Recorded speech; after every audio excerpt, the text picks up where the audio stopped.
My biggest issues with this show so far is how tonally it's different in how it's structured. You know, like there's needle drops. It's a little weird. Yeah. Mm-hmm. I'm okay with it, but it's a little jarring because the original show was just score and, you know, fade to blacks. And now there's like was great too. needle drops of like popular songs. And I'm like, I get it.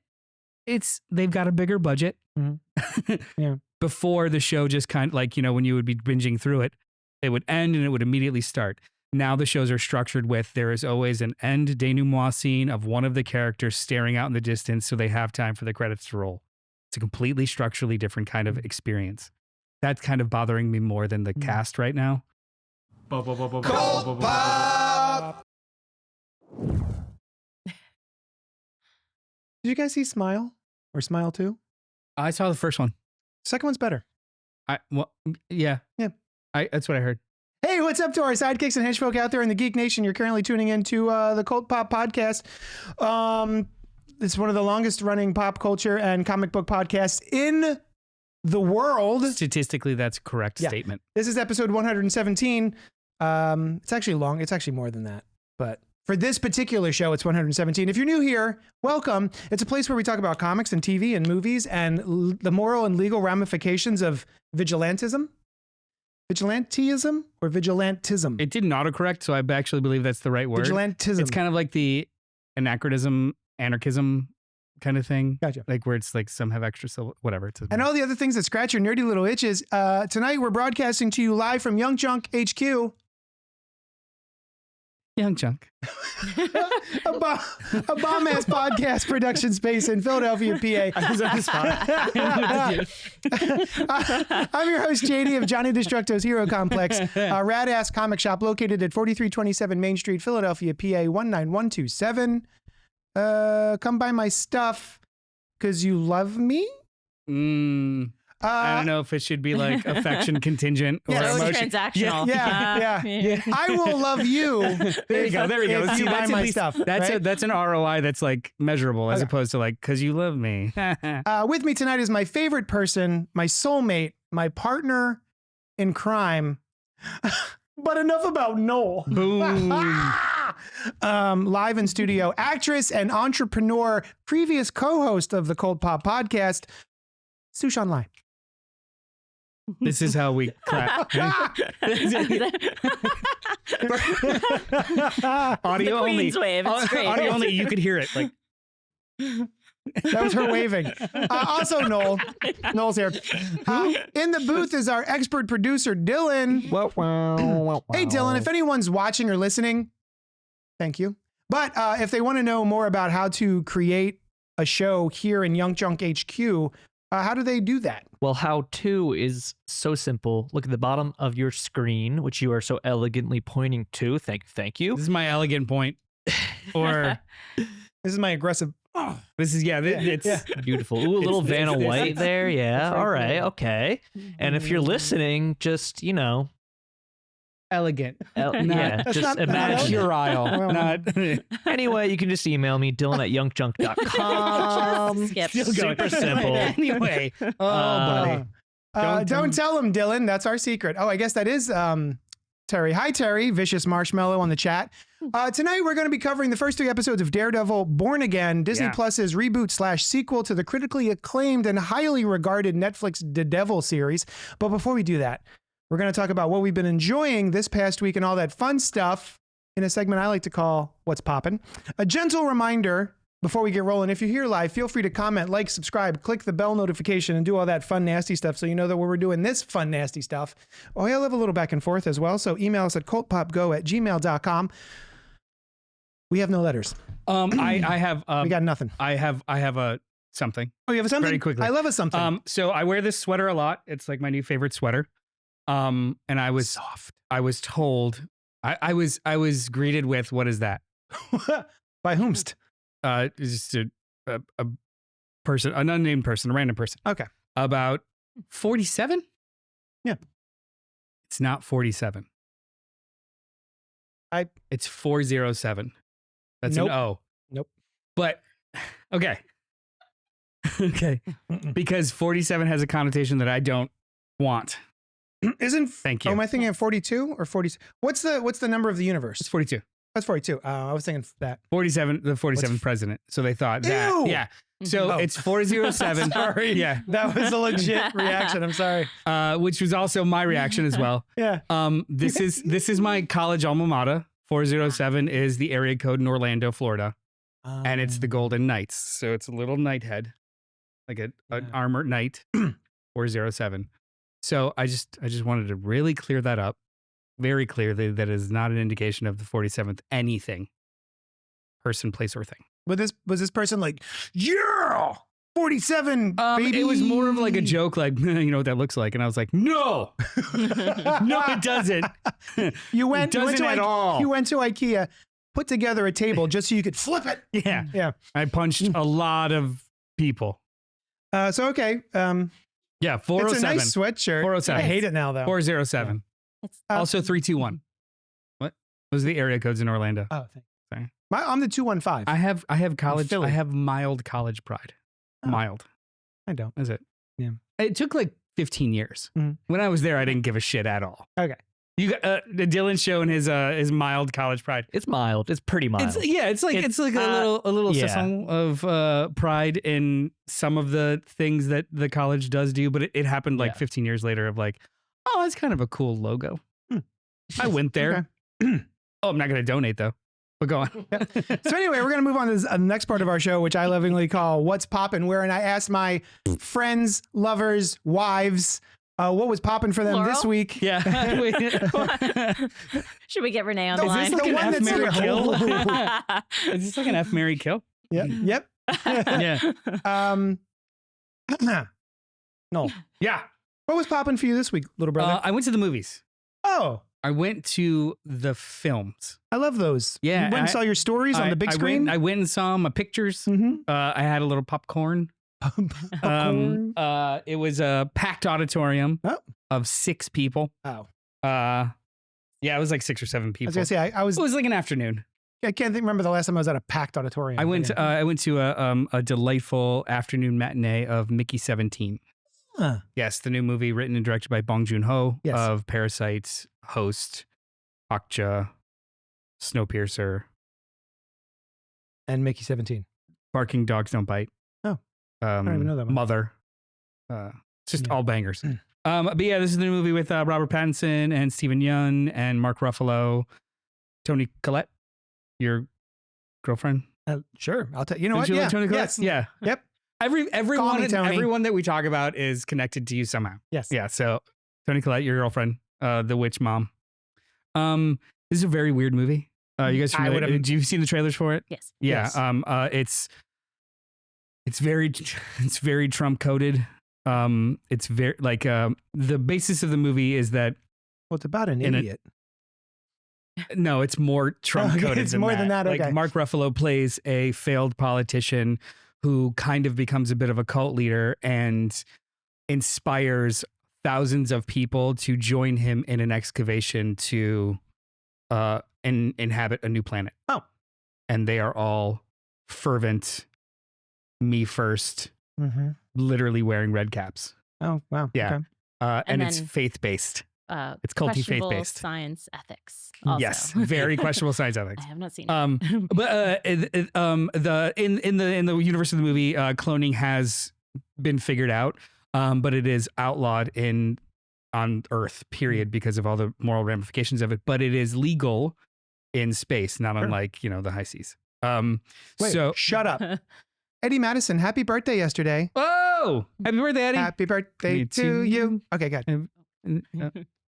You didn't want to pay for the whole song? No. Yeah, they're going to sue us. The big birthday is going to come down on us hard. So the only time that they use cloning is for expendables on long-term missions Oh, in space. So this delightful idiot played by Robert Pattinson, who's still the most charming actor. He's like my new favorite actor. He's charming and everything. Him and his best friend, Steven Yeun, are in for a lot of money and go to escape their debts by doing this. And the only thing that he's eligible for is to be an expendable. And he doesn't read the paperwork. So he's like, yeah, whatever. His job is literally to do the most dangerous things and die intentionally while they study him. Okay. So it's like, hey, can you go fix this thing outside of the hull? While you're there, can you take off your mask?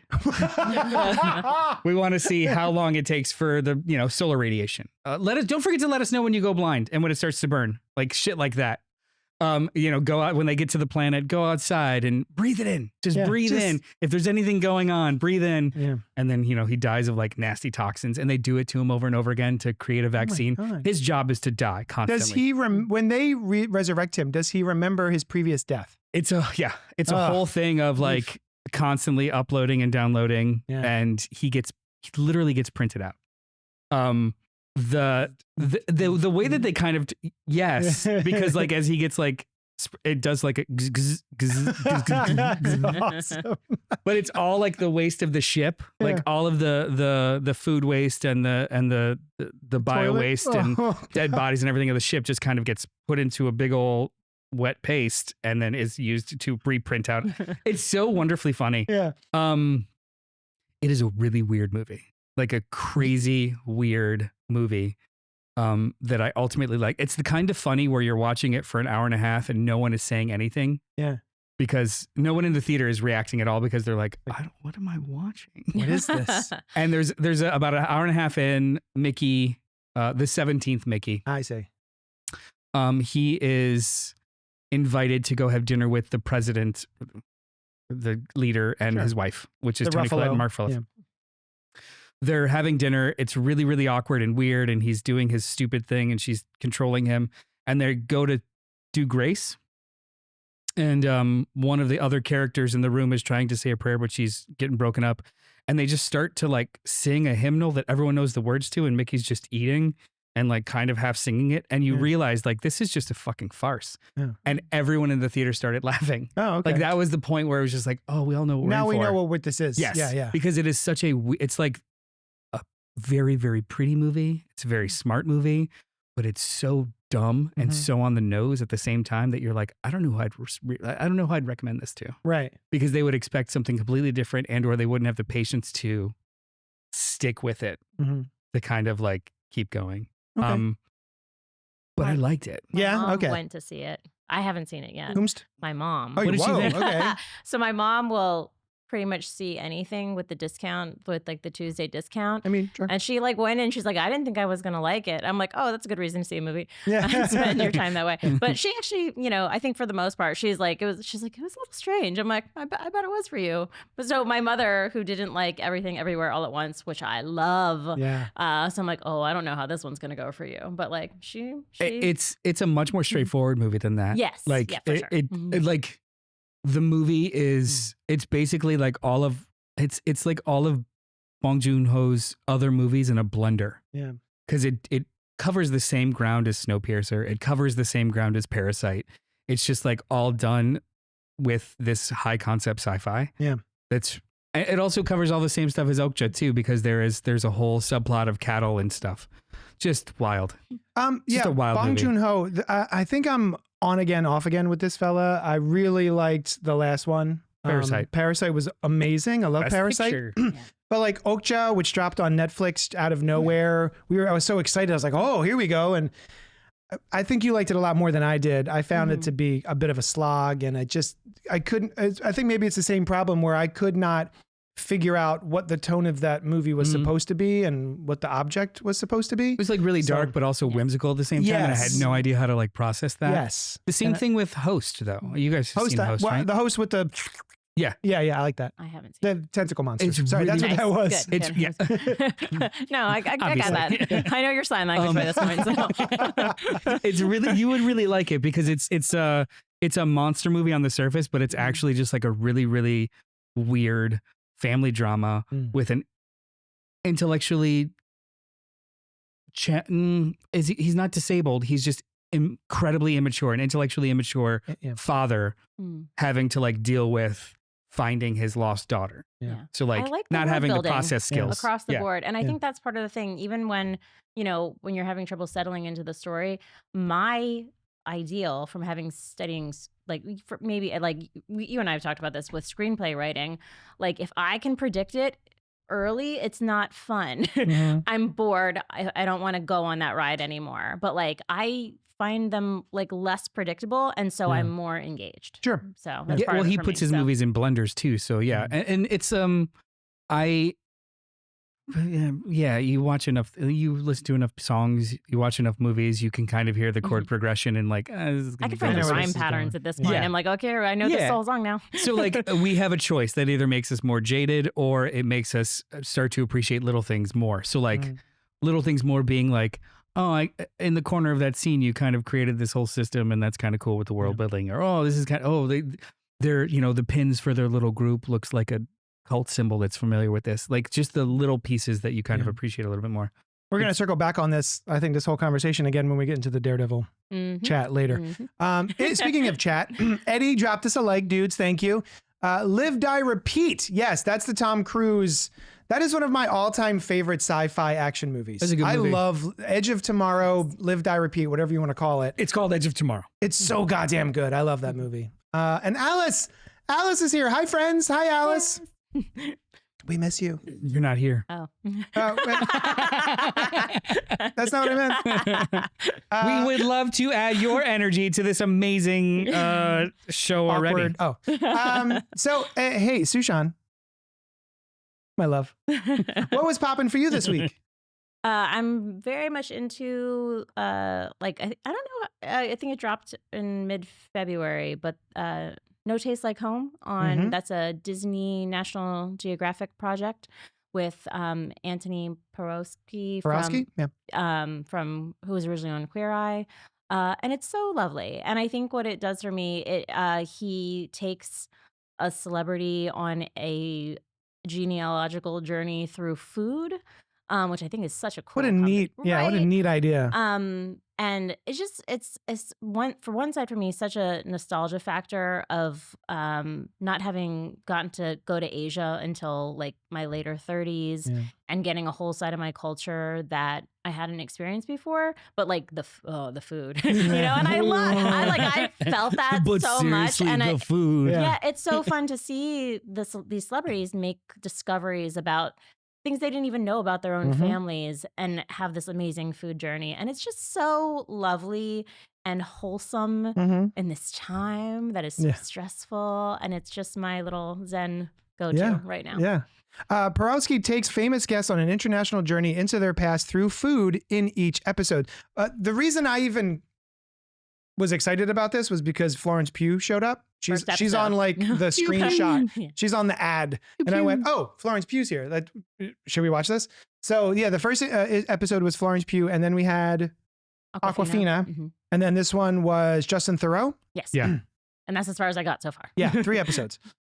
Oh, looks like there's I like Anthony. He was my favorite of the Queer Eyes. Yes. He is delightful. I loved his stuff. There was one specific episode of Queer Eye that I don't know if it touched me, but I found it incredibly endearing, where he was teaching a bunch of very nerdy, socially inept sorority frat guys how to cook for their home and for themselves, not just like, which actually I really appreciated about this like new Queer Eye.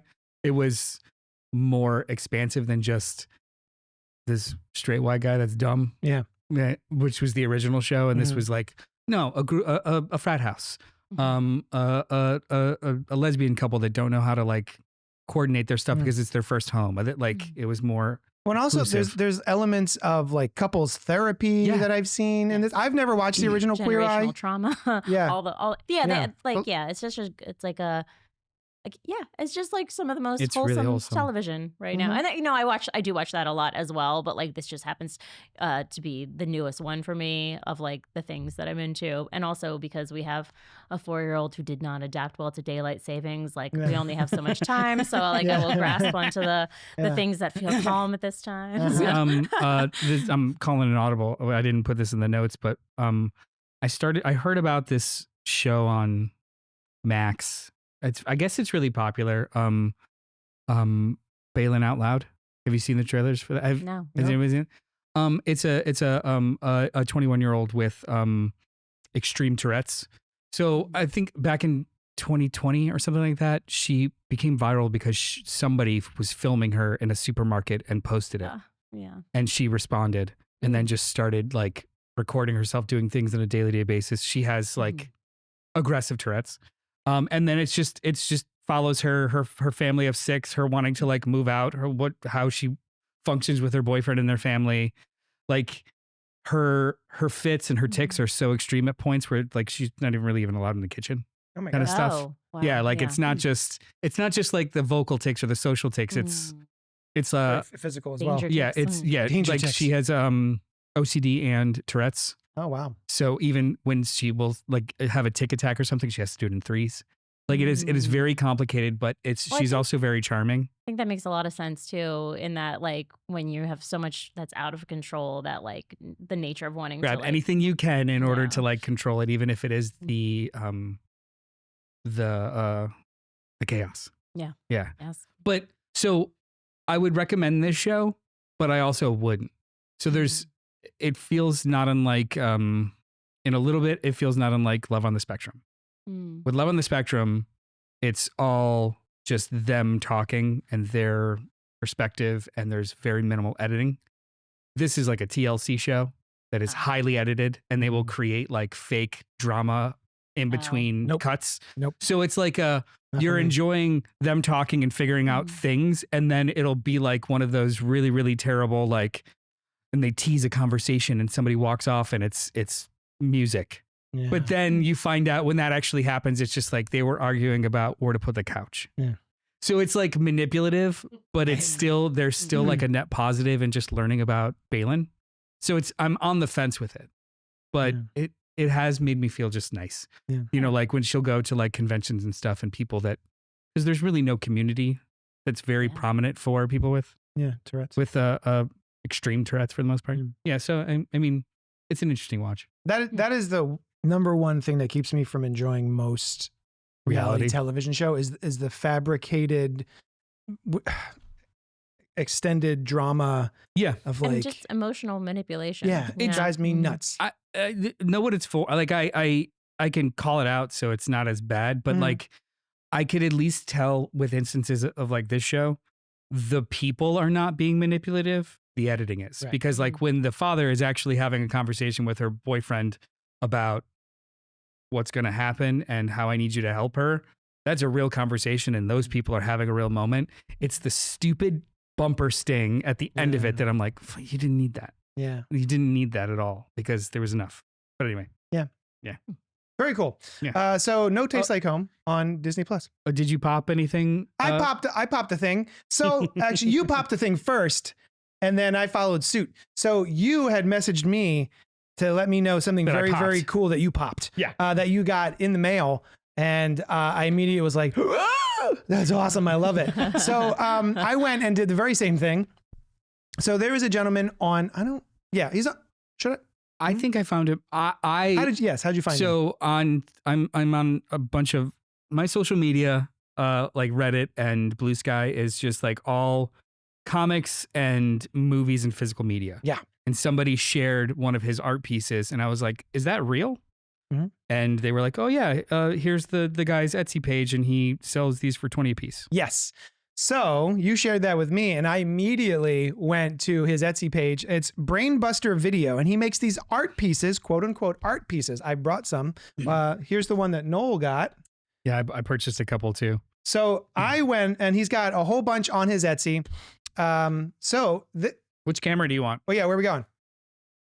Go to your close up. No, You want me to go to her? You want to cover her face? You want to cover his face? You got it? Yeah. So this is The Substance on VHS. Which is the movie that came out in 2024, I believe. Put it near your face. So this is a recreated art piece. Yeah. Yeah. And then I got the Evil Dead remake, which is, I'm not going to lie, 2013? it's probably my favorite Evil Dead movie. Second best. I know I know you think that. This is my favorite Evil Dead movie. Then it's like right there with like Evil Dead 2. And then I also got Eli Roth's Thanksgiving because it feels like it should be on VHS. So these are art pieces where you get the movie on VHS, and he's painted it, hand painted it. It comes with a sticker with my favorite part of the trailer, of the Thanksgiving trailer, from, what was that movie? It was from Grindhouse. And Tarantino and... I never noticed this before. There is blood transfer. Yeah. Additionally, it's not just There's splatter. There's splatter. I also picked up Evil Dead 2013 and Evil Dead Rise because I'm anal in collecting things, and I have Evil Dead 1, 2, and 3 on VHS already. Nice. And they didn't make the others for VHS because it is a dead format. Yep. So I bought it just to have the whole series on VHS. These are they're wonderful. They are playable, and they're great. Yeah. Yeah. I went through a thing, I think maybe during the pandemic, where all of a sudden I was like, I miss my VHS tapes. And there's just something about specifically horror movies for me, and maybe just some certain 80s movies, the Star Wars trilogy, the original VHS of those. I realize I've Scream on VHS, and I got one of those self-contained. It's a whole TV that like rotates around, and inside is a VCR. And I got one of those, and I just bought a couple of cheap VHS movies and just watched them in the dark. But I love the story of like how you additionally obtained that TV because it was like a retiring couple, or they were scaling back or whatever. Yeah. And there's like, oh, I guess we just don't need this. It's not modern. And you're just like, give it to me. Oh, you don't need it. It's fine. You'll be dead soon anyway. They were very old. They're dead now. Yeah. Brainbuster Video, art pieces. So I actually contacted him to see if he wanted to put some in my store, is what I'm going to say. The wholesale. He goes all out on actually designing the covers and stuff too. Yeah. Like there's credits on here, studio information, quotes, like fake stickers. Like it really is kind of a bespoke, really, really specific kind of art. Yeah. Are they all $20? Yeah. Wow. That's really reasonable, Yeah. actually. Yeah. That's such a nice, like, very specific gift for just pop culture enthusiasts. There's so this is him kind of going out of his way to create something he maybe doesn't have all the permissions for. But there are some companies that are doing new releases on VHS, which is You've really gotten fun. legit ones. What company is that? Witter Entertainment, Witter. Witter. I think I actually have an order out with them right now. It's taken like 2 months. Witter, get back to me. Like the Terrifier series and Mandy and stuff. Like, do you know that there's a Terrifier 2 novel at Barnes and Noble? They made a that movie has novelization of Terrifier 2. That movie has enough plot for 4 movies, so that actually kind of I'm tempted to read it because I don't like the movie though. I don't like the movie, but if it's a horror novel, I feel like it might be a little different. Right? You know what? I actually, Alice, are you laughing at me, Dylan? Yeah. You sack of shit. I love you. He's chortling. He's chortling. He's chortling at your expense. That's fine. Expensive chortling. Yeah. There's if I know this is like an Alice thing, IP driven public domain horror movies. There's like the Steamboat Willie one is coming soon. And there's hey Alice, I don't know if you saw it. There's a trailer for the Bambi one. That's what it is. Bambi. Yeah. Bambi horror movie. She likes this crap. Yeah. It's great. Anyway. You can also get Thanksgiving on VHS. The better of the two. Yeah. All right. Let's move on to the main segment of our show, wherein we will discuss, review, and spoil Daredevil Born Again, the show that just dropped this past week. We will give our initial thoughts and perspectives, and then we will let you know when it's time to go blah, blah, blah, blah, blah, blah. If you don't want to hear spoilers, we'll let you know about the spoilers. Alice says, OMG, yes, with 3 S's. Yeah, the Steamboat Willie, I think it's Screamboat or some bullshit like Willie. that. It's actually going to be in theaters for like 1 week. So maybe we could figure something out. Huh? Yeah. All right. Sorry. Daredevil Born Again, season 1 just dropped. Developed for TV by Matt Corman, Chris Ord, and Dario Scardapane. Scardapane. Yeah, sure. I did it. Starring Charlie Cox, Vincent D'Onofrio, Deborah Ann Woll, Eldon Henson, and more. There's more in the cast. Matt Murdock finds himself on a collision course with Wilson Fisk when their past identities begin to emerge. Oh, Pink's in the chat. Mother was outstanding. Hi, Pink.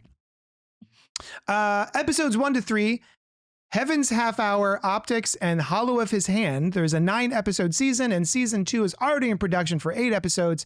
It continues the continuity of the Netflix series, but is also a jumping on point. So, from what I understand, there were some production hiccups with this show. I think originally it was supposed to be its own standalone thing that was not technically connected to the Netflix. I can answer those questions. Well, finish the question. I can answer those questions. That question mark? Yes and no. Yes and no. So they attempted to make a version of this show that wasn't reliant on either or. Yeah. Not unlike She-Hulk. Like that was the kind of template they were going with in regards to, yes, you've seen this character before. Yes, they can have that history. Yeah. It's not necessary here. Yeah. That kind of thing. Originally. So they developed the whole show in that kind of vein. And then they filmed a couple, but then there was the strikes. So during the strikes, they went back and they watched 2 or 3 of like the in the cans and how it was going. I believe they had six of them. Yeah. Like filming, like I think 3 were done, but then 6 were filmed for. Yeah. But then they kind of realized like it's not really jiving, and we want to put a flag in the sand that yes, it is the same continuity. Yeah. So they reworked all the footage that they already had, hired 2 or 3 more people, and just kind of like wrote around what was already shot. Yeah. So it wasn't whole cloth thrown out, and it wasn't whole cloth redone. It was just, hey, we are in a stoppage of work. Let's adjust. And that was it seems basically like they replaced the showrunners, right? Yes. Matt Corman and Chris Ord were the original showrunners for that originally incepted 17 episode Born Again. And then Dario Scardapane was the one that kind of came in and reworked everything with Benson and Moorhead. Aaron, What are those names? Yeah. Where are they from? Spring, The Endless, Digging in the Dirt. Word. Yeah, they directed 4 of the 8 episodes, 4 of the 9 episodes. No kidding. Yeah. Oh, that's awesome. Because they did almost all of Moon Knight. Yes, they did. Yeah. So, yeah. So it's like half truths on the internet of like, it sucked, so they scrapped it. No, they didn't.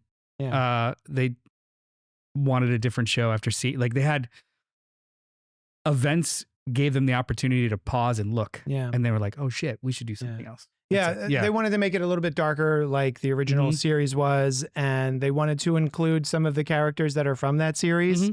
So that I believe that whole 15-minute cold open for episode 1, which I'm still getting over, I think added too, in. At the same time, all of the Echo was out, and then all of the Netflix shows were reacquired by Disney, and they were put on Hulu and Plus, and they were going crazy numbers. Oh, okay. Like Punisher was getting more views than it did on Netflix, and people were like rediscovering it. That's awesome. So it was kind of like serendipitous of them just being like, we should lean into this shit instead of like pretend like it's not. So it wasn't nobody was in trouble. This wasn't like a failed MCU project that like the internet wants you to believe. Yeah. I also heard that Daredevil, he didn't put on the suit till like episode 4. Like, well, I think you never see him in the suit till episode 4 or something. When we like talk about the 3 episodes that were released, it's kind of the same thing. Except for the it's just the intro. An intro, and that's it. Like, this is a procedural show. Yeah. This is Law and Order. So let's give our thoughts on how we feel this connects to or lives up to the original series, because I don't think you can talk about the show without having some sort of Brian Lee. I'm sorry. Just gonna drink for 30 seconds. Gotcha. Yeah. Chug. Yeah, go ahead. I don't think you can really. I think it's adequate to talk about these shows in tandem. Yeah. How did you feel about? Oh, me. Episode 1. I found it predictable. Yes. Wait, you found the whole episode, the episode 1 predictable. Well, for sure, the opening scene. Gotcha. Yes. Yeah. Yeah. It's just like everyone's too happy. Yeah. Partially. Yeah.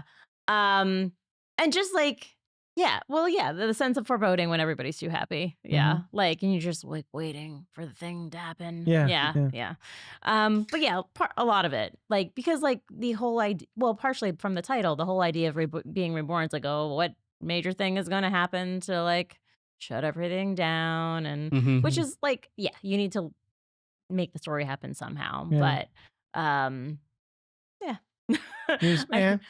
Did you enjoy it? Like it can be predictable, but also because I will say that I don't think that a lot of the original Daredevil series was shocking. No. Like I didn't think there was a lot of surprises in Daredevil, the original series, you know? I think but I still love it. Yeah, I think if I were to compare the original to like the current, I think I like the first episode of the original better. We right? we went and revisited it. Yeah. Yeah.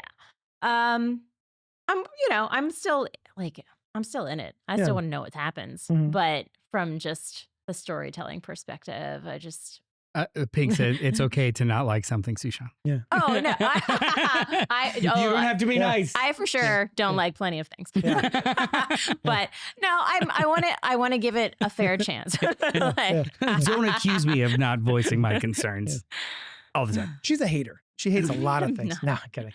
And just the first episode, like how do you want to do this? Like thoughts, because it's technically the first third of the whole first season is out, so we've seen it. Wow, that's crazy. 3 of 9. So like overall thoughts, or do you want to break it apart? Is that pretty much your overall thought? Is like it's predictable? Did 2 or 3 kind of catch you in a way, or just overall it's a little predictable, but I like the people?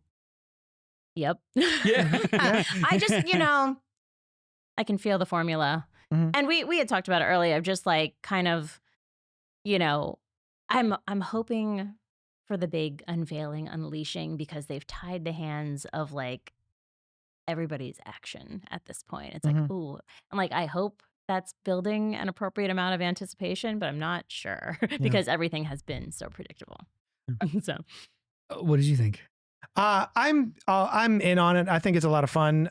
The way I'm looking at this version versus the previous version is going from like the Ed Brubaker run to the Mark Waid run, where you've got the dark and dour, beat upon, everything is raining all the time, and Matt is sad a bunch. And then we jumped to, in the comic books, a Mark Waid run, which kept using the word swashbuckling to describe it a lot, and it's like, Matt is smiling again and he's having a good time, and the sun is out occasionally and stuff like that. So the way I'm looking at the 2 different series is just a change in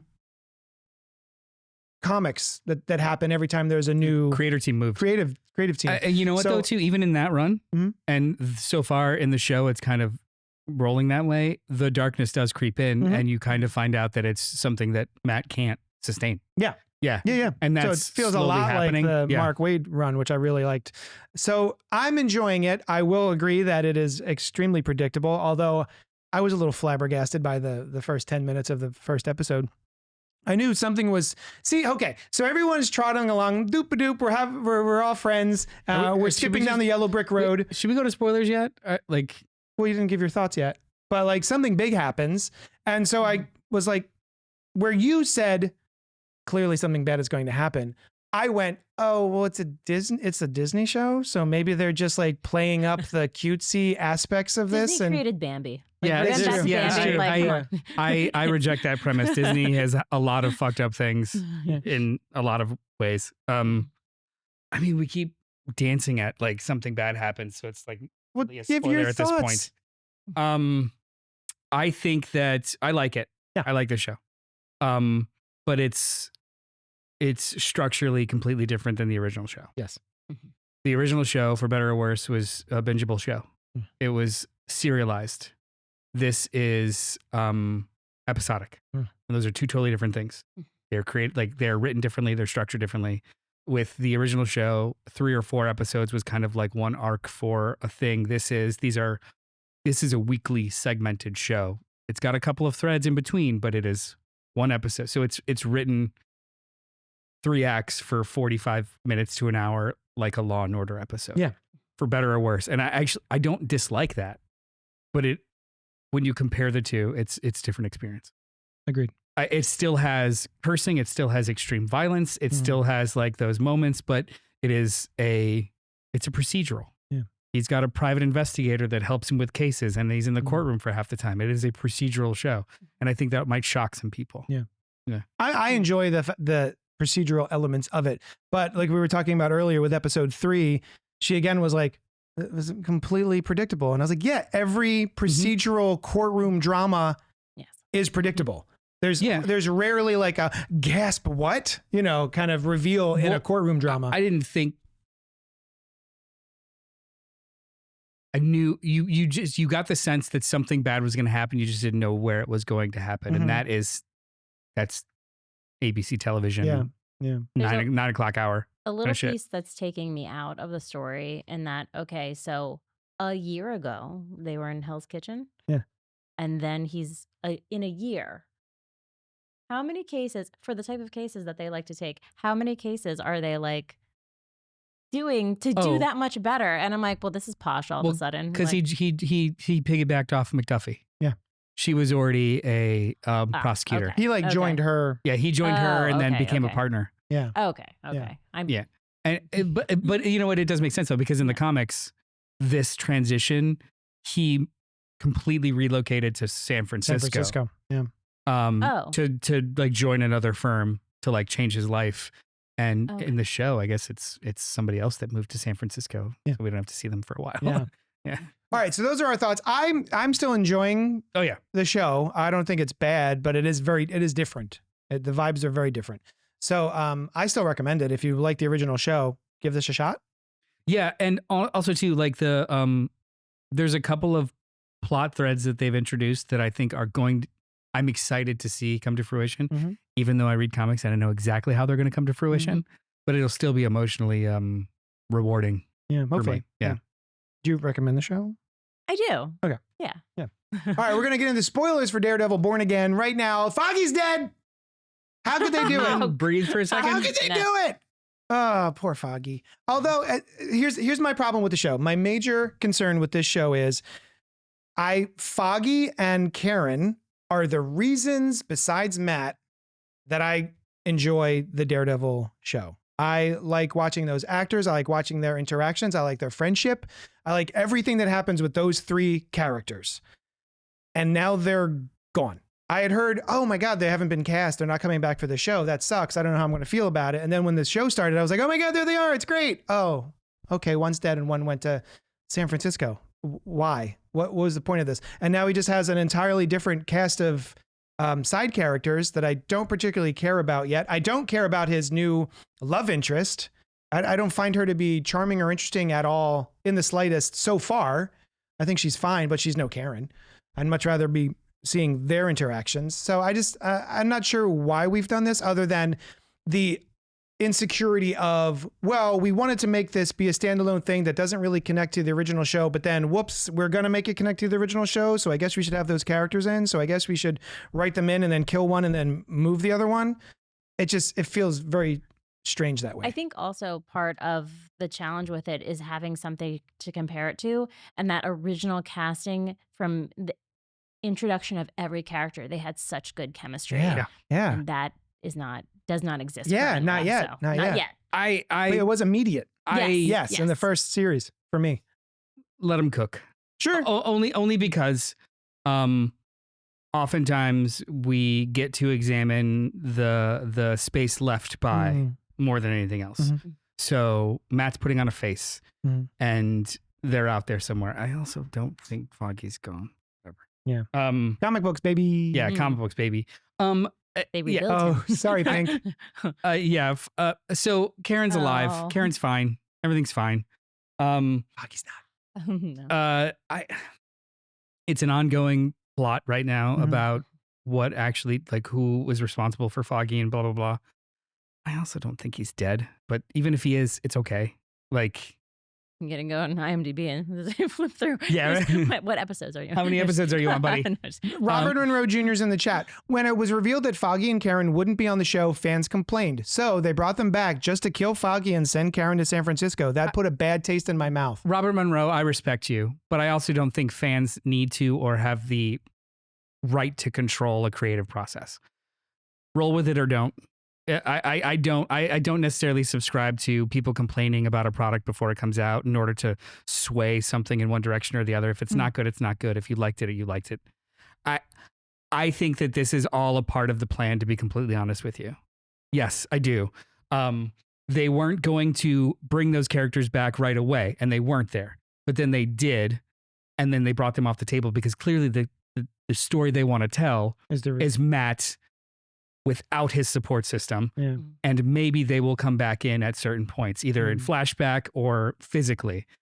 This is the story they wanted to tell, and I don't think it's necessarily the job of the fans to supersede it. I don't think he said that. No, I know. He's talking about the fans that complained, Like, so they brought them back. complained, and so they reacted to it. That's what I'm saying. But I don't think that they reacted to it. I actually, like, if anything, this seems like it's closer to the original plan of seeing Matt without them.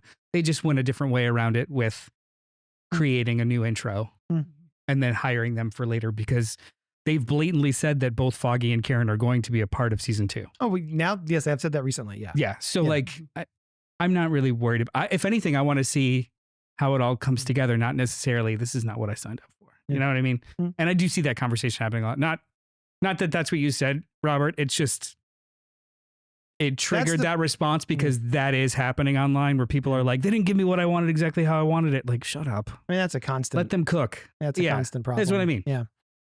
I didn't like the idea of it either, but I wasn't on there going, I wasn't like sending death threats to Disney. I think this actually parallels like comic books well in that, like, okay, you take a different set of writers or a different production team or whoever that is. I'm like, oh, this is a different part of the story. Yeah. And like we were talking about like the law, demonstrating more of the law side of it. It's like, well, yeah, he is a lawyer. That's nice to see sometimes too.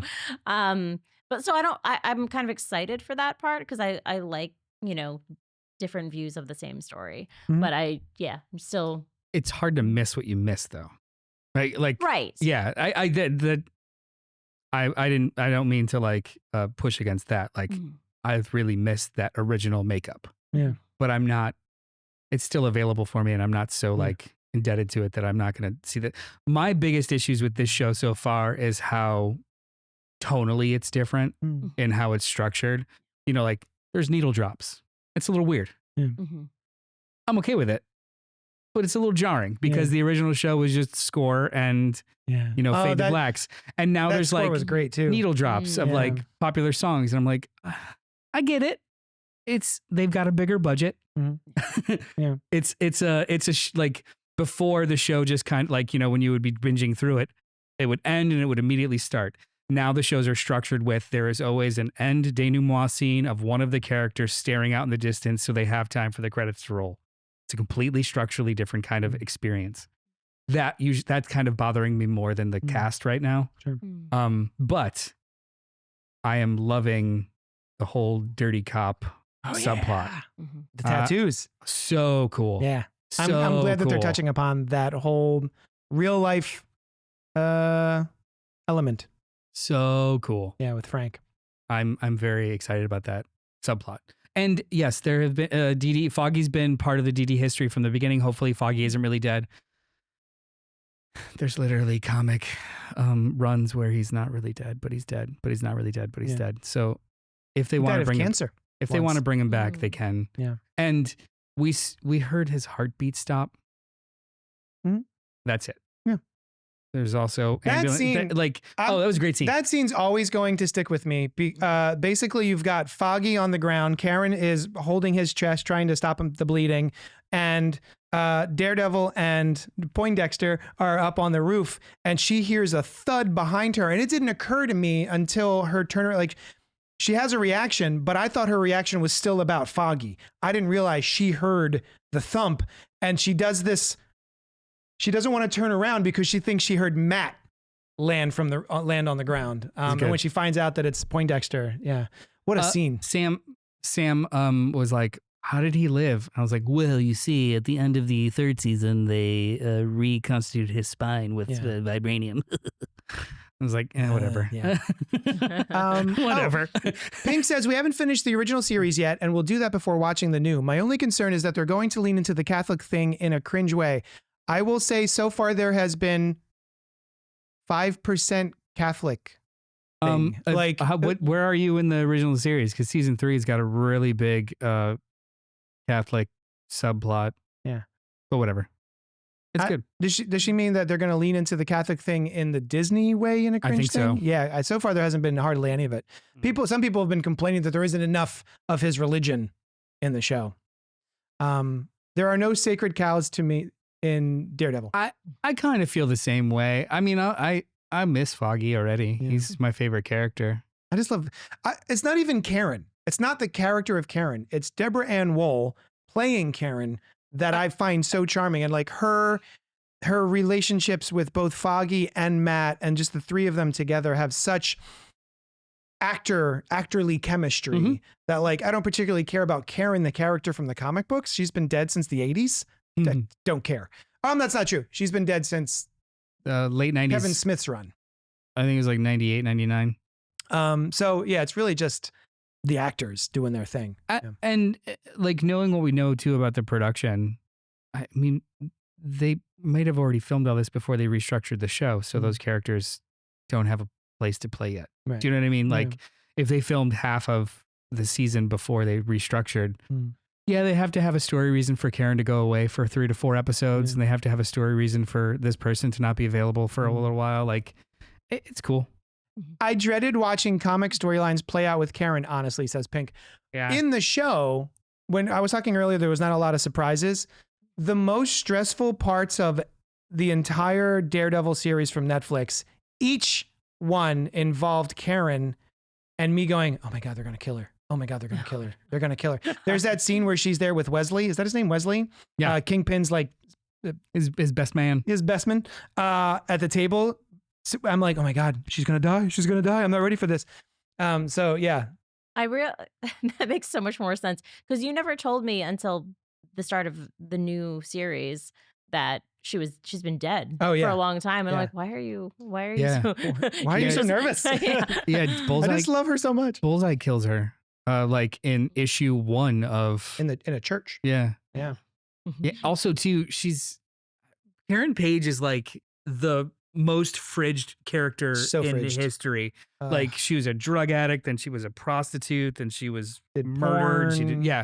She is the most abused by writers character in like comic history, and it's fucking terrible. So like, yes, when you're watching the show, like, how are they going to ruin Karen? How are they going to torture Karen? How are they going to destroy Karen? Poor sweet Karen. Yeah. But no, the Netflix show just kind of kept making her. D&D. Yeah, they kept making her a better character. They kept making her like a better character. They actually ended up giving her like attributes of other partners and characters of Matt because they just liked the actor so much. Yeah, I think in the what was it in the actual comic book called Born Again, she I believe, is it for drug money? She knows Matt's secret identity as Daredevil. I believe, I may be wrong, it's been decades since I've read it. I believe she gives up his secret identity to the Kingpin for drug money. Thanks, Frank Miller. Yeah. But Deborah Ann Woll would never do that. So anyway, anything else about Daredevil Born Again? I think it's a solid show. It's not the same show, but it's a solid show. I do like, we're talking about earlier about the law elements, the courtroom drama elements of the show. I love a courtroom drama, so I like that they're adding a little bit more of that to this storyline. I think that's one of the biggest faults of the She-Hulk show is me personally. I would have loved like a God, what was that silly show with the Uka Chaka and the dancing baby?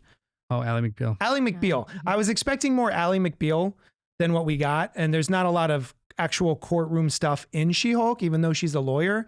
I was kind of hoping for a little bit more of that in the show, but I'm glad we're getting it here. And I think that show's perfect. Okay. I also like that Matt Murdock's character was getting in trouble as a lawyer. Yeah. I'm like, oh, you're just kind of trouble because he's like, of course you are. Yeah. But in it, like in a smart way, but like, oh, this is fun. Yeah. It's like that, just like little notes like that. Yeah. Like, he's a little devil. He's a little devilly guy. That's one of the other things I mentioned is even though it is a courtroom drama, it is a superhero courtroom drama. So there's actually the elements where like, the White Tiger has a magical amulet that gives him superpowers, and they just talked about that in the trial. That was weird as hell. Like, it was like the tonal difference between this show and the original show it's just a line of dialogue by Matt in court of like, he didn't even have his amulet, which gives him superior strength. And I'm like, thanks for the exposition. We just yada yada that. Like you introduced supernatural mysticism in that's what in I Hell's love Kitchen, because you're in the Marvel universe. I know, but all of these again, it's the just Chitauri totally, came down, and there's a Doctor Strange. You know, but the original show dealt with that in just like very very small ways. What did they call it? It was like the event, the invasion or something. Yeah, they would call it like the event or something. Yeah. But so that was ways of like not having to swerve into it, and they were just like, screw it, we're just gonna like he just had sex with She-Hulk. We're got a magic into amulet. Yeah, and She-Hulk did have some really really great law episodes. Thank you very much. Like having to figure out how to get alimony from somebody who's immortal and has like multiple wives. I think that was wonderful. That's case a great law. idea. Yes, and they handled it in court in that show. Cool. Yeah, it's a great show. It's not coming back, is it? Oh, I don't think any of those shows are getting second seasons. But they're basically saying like most of those shows shouldn't have existed. It was all just like a push for subscribers. I'm glad they did it. Yeah. No, I still love Hawkeye. Hawkeye's still one of my favorites. I'm glad they did it. It's just instead of figuring out the audience and longevity for these things, they just greenlit a bunch of shit. Yeah. Stuff. None of it was actual shit. Like a bunch of shows. Yeah. But no, Moon Knight's not going to get a second season. She-Hulk's not going to get a second season. But none of them have said any. Like they're all like, those characters are still around and we're still going to use them. It's just they're not going to have another 9-episode season. Yeah. Tatiana Maslany. Is that how you say her name? She was so charming in She-Hulk. I would love to see more of her as She-Hulk. She loves She-Hulk. She'd do it again. Jennifer. I like that they took the opportunity to introduce more diversity to mainstream than like I know the comics, right? But like not everybody's going to read the comics, you know, and that they like, I just enjoy it. You mean like we have all these other things, not just, Oh, I mean that they didn't give the shows room to breathe or find audiences. They just, they greenlit like 7 at a time over the course of 2 years. And there was just like, it was like a weird fatigue.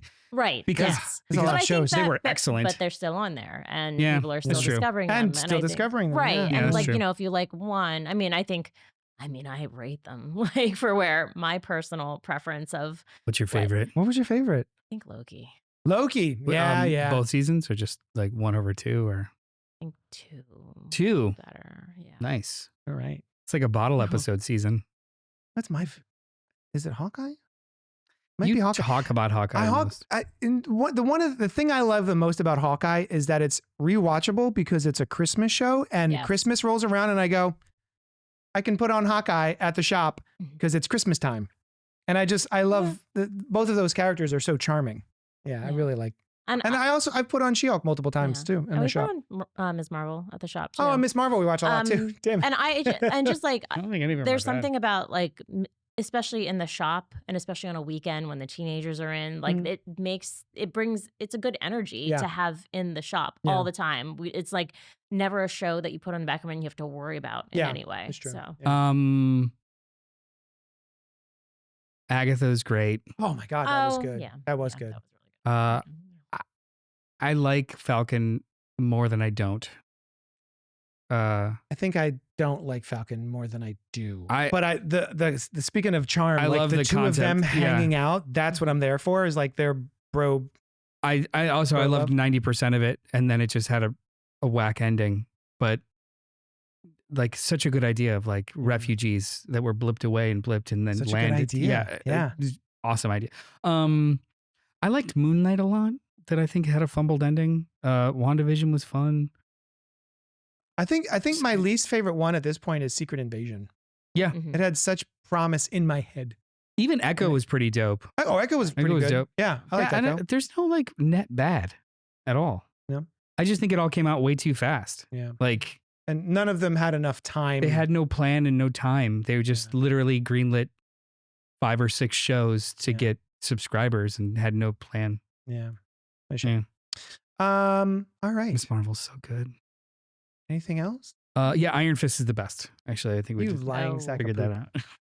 No. I think actually we're not Iron Fist. If we're including all of Netflix, I think Daredevil is my all-time favorite superhero show. I just really, I think love that season 1 of Jessica Jones clears it, show. So good too. but Daredevil is the more consistently excellent show. Yeah, throughout. Yeah. Yeah. Even though There's a bit of a season 2 is dip in season 2. yeah, yeah. like half of season 2 into Defenders is just Yeah. like, what's happening now? Yeah. There's a giant hole in New York City, and there's checks notes a dragon in there. Like, what's happening? Yeah. Where'd Sigourney Weaver come from? Dylan, what's your favorite? I don't watch television. I do watch television. Oh, Sam's in the chat. Hi, Sam. Hey, Sam. Hey. Hi, Sam. How's your tooth? I haven't really seen any. I don't have Disney Plus, so I haven't seen really any of the Marvel shows. Sorry. Nasty Cool. face. Yeah. right. Anything else you want to add about what you don't like? I mean, I wouldn't say I don't like them. I haven't seen them. How do you feel about me? You're. He's never seen you. Yeah. He doesn't have Disney Plus. He can't. Yeah. But favorite superhero show? I like The Boys. Oh, that's a good one. Better show than comic. For sure. So I've heard from y'all that the comic leans a little bit more into the edgelordiness. So You know what you should check out if you haven't already, Dylan? Invincible? I don't know. I tried. Oh, with it's that not show. for you. Oh, okay. Maybe I'll try again. It's been a while. I love and I that. think I only watched one episode, but Oh, no, you Yeah. gotta, yeah. you gotta all right. dive in. Yeah. Yeah. All right. I'll try that out. Yeah. Just back to the point. Homelander's casting makes that show. It's so Very true. Yeah, he's so good. The only thing about He's so creepy. the Homelander actor is that he's immediately creepy. Yeah. Yeah. As opposed to being like, oh, he's a charming Like, kind of right. guy. And then, oh, no, he's terrible. It's just like, oh, no, that guy's clearly evil. Right. Yeah. Yeah. Yeah. But I mean, he is fun to But watch. he's having so much fun. He's with it. chewing up everything. Yeah. And then the spin-off show. What was that called? That was great. Gen 5? Gen V. Yeah, that I was watched pretty 2 or cool. 3 episodes of it. Oh, I loved Yeah. it I like more it. than the boys. The ending makes it worth it. Is it? Because Because then it- you understand more in the latest season of The Boys. I didn't have trouble. Well, Hey, yeah. a virus. It was good. Well, no, Yeah. like there's other things like We haven't seen the new that one. are like certain characters show up and you're like, oh yeah, they're from yeah. The ones that, Oh, did the kid show up? did you see the recent season of? No, child is preventing. Yeah. Yeah, we Right. can't. Too much There's certain things violence. we can't watch. I did track that, like at the end of the season. Oh, those 2 Yeah. are characters with Yeah. faces. They were probably on the other show. All right. Everyone shows up. Email us at cultpopgo@gmail.com. Let us know what your favorite superhero show is. Because why not? And why is it She-Hulk? And then this morning we dropped a new episode of Fresh Floppies, Noel and I, True story. wherein we talked about a smattering of the comic books that came out today, brand new comic book day, but without spoilers. Splattering. So you can check that out on probably if you're on Facebook or on YouTube. It's here, up there, or down there, or over there. I'm not sure how that works. And then You think it? Well, I mean, if they're looking at you and this is live, yeah, then then it's on the left-hand side, their That right, side. your left. this way. Over here is Uh-huh. where your suggested videos are There you going to go. be. There you go. And hopefully Fresh Floppies Fresh is going to be in Floppies, one of those. Number 89. 89. What is next week? Noel? Next week, Huh. we are going to be talking about Twilight 2 Electric Boogaloo. Are we really? Yeah. Great. We're on the New schedule moon? for Is that Twilight. New Moon? Sure. Is Alice going to be back for that? Alice! She told me she is. Alice, do you're you wanna back come next for week. New Moon? Oh, you're going to join us for New Moon? Maybe I don't think We have a child. You we don't- do have a child, you and I don't- don't think I planned for that. You So- don't want to wax poetic about New Moon. What's it called? New Moon? New Moon. Full Moon? I don't remember any of it. I definitely saw I've it. never seen a stitch of it Okay. at all. So this is Yeah. all fresh for me. Yes, says Alice. YAS. Yeah, next week is Twilight, New Moon. Nice. And then So the week join after us. that, well, if everything goes well, will be Missions Probable, Nice. part 4. All right. So we're So join back us to for back. those. Yeah, and that's it. I'm coming. I'll be back. She's on, I picture her driving now, like, I'm coming. I'll be back. Twilight. Thank you so much for hanging out with us, and we will talk at you later. Prepare yourself. Prepare your body. Young John!